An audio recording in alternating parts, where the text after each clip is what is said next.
Hey there guys, welcome to the video. Welcome to Starting Over with Marta. I'm Marta, and on this channel we focus on healing, empowerment, and thriving after a toxic marriage or relationship. So this is a late video tonight, but I just wanted to pop in. I'm not going to keep you guys long. We've been talking about redefining your purpose after a separation or after leaving a toxic marriage or relationship. And so this is the third video in that series. And so today I want to just give you guys, and by the way, if you haven't caught the first video of that series, I don't remember what episode it is. Just look at the title, the thumbnail. Definitely go back and catch that one because it talked about what the actual purposes are. I do still have 2 more purposes that I need to cover. I've already covered spiritual purpose and social purpose. The next one that I'm going to be covering is, the next 2 that I'm going to be covering is sacrificial purpose and special purpose, because those are the 4 purposes that God has ordained over every person in the earth's life. So if you haven't caught that, go ahead and catch that. Let's go ahead and dive straight in.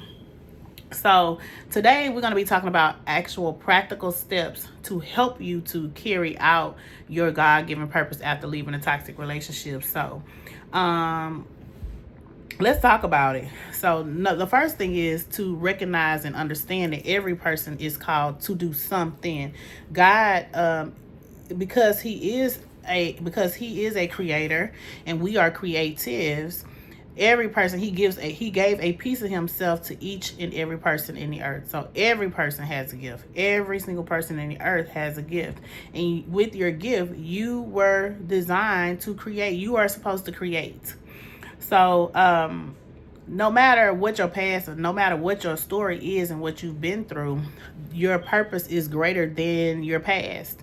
And what I want you to understand is sometimes your past is what can fund your gift, so don't discount that. Your experiences, people want to know things that you have been through to help them through their situation. Sometimes it's about obedience, and I'm jumping ahead, so let me stay focused, stay on task.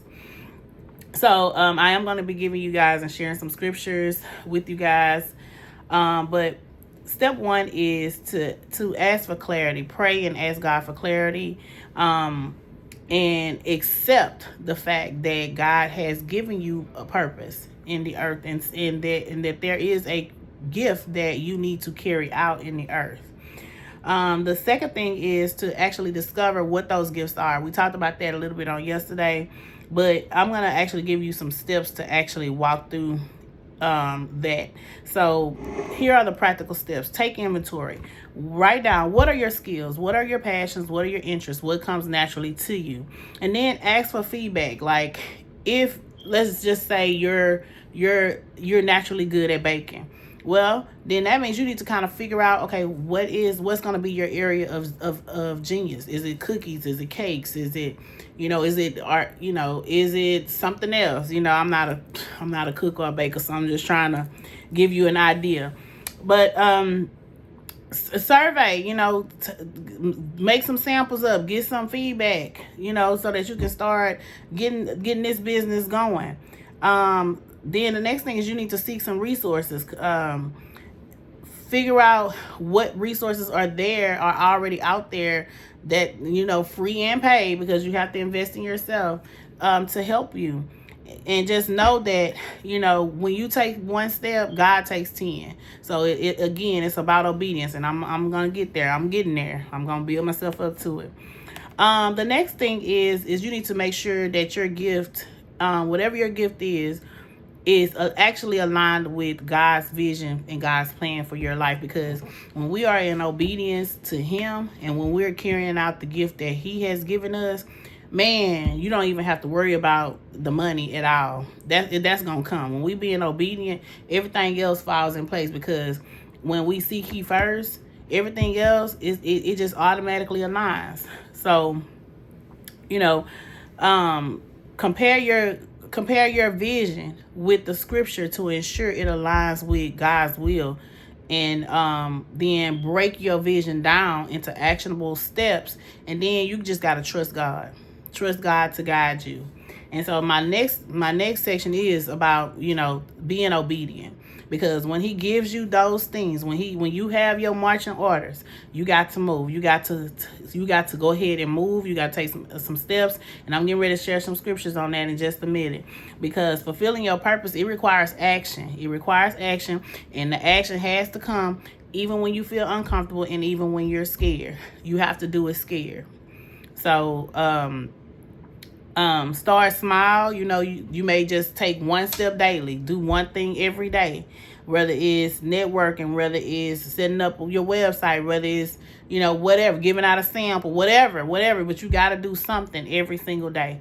And then just be consistent, be patient, be consistent. Know that that progress takes time. And then also view challenges as opportunities, because guess what? When you have a challenge, that's an opportunity. When a problem rises up, that's an opportunity for a solution. And solutions create wealth. And then another thing too is you have to also remember that with intention comes distraction. That's a natural order in the Bible. That's a natural order. It's a natural pattern in the Bible. So when there is intention set out, think about when Moses was selected to free the people. That was with intention comes distraction. A whole bunch of things happen. Think about when Joseph got the vision that he was supposed to be the king. What happened then? His brothers, and he told his own people. They became jealous and kidnapped him. So like with intention comes distraction. That's a pattern in the Bible. Like if you read the Bible, you'll notice that that's a pattern. So that applies to your own life. When you set out to do something, it's gonna be some hurdles, and you're gonna have to just keep moving right on through.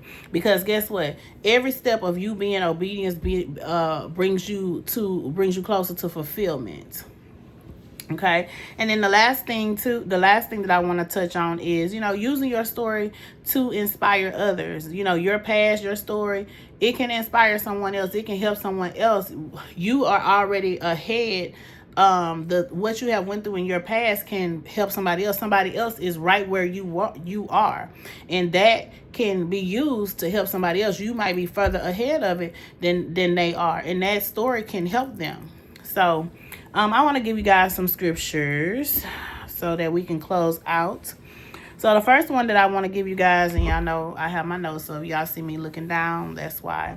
So the first one that I want to give you guys, let's see here, is James 2:17.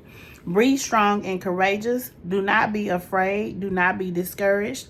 For the Lord your God will be with you wherever you go.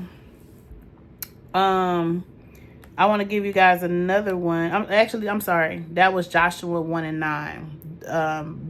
Be strong and courageous. That was Joshua 1:9. Y'all know I don't do editing, so I'm not supposed to go back. I just have it crisscrossing my notes here. All right. The next one is actually James 2:17, and that's one of my favorite ones. Is faith by itself, if it is not accompanied by action, is dead. And that's the amplified version, but it's basically saying faith without works is dead. We all know that one. I want to give you a few more scriptures. In Proverbs 16:3, it says, commit to the Lord whatever you do, and he will establish your plans. And then we all know Matthew 6:33, where it says, seek ye first and his righteousness, and all these things will be added unto you. And then I want to give you one more. Let me see here. I have so many wrote down. It's so many scriptures that supports this, guys. I don't want to just scriptures you out, but I'll leave you with this one. And it's Romans 12:6. 2. Give me 2. This one is Romans 12:6. It says, we have different gifts according to the grace given to each of us. So that lets us know that each of us, you know, that just supports that we all have a different gift that God has given us. And the last one that I'm going to leave you with is 1 Peter 4:10, where it says, each of you should use whatever gift you have received to serve others as faithful stewards of God's grace. Now, if that don't tell you to move, come on, guys, we got to move. Let's go. Let's get it, because We are creatives. God did not put us here to be slaves to employers. That because guess what? An employer can jerk that job away from you in a minute. So we have to get out of our comfort zone, get out of complacency, and move on the gifts that God has given us.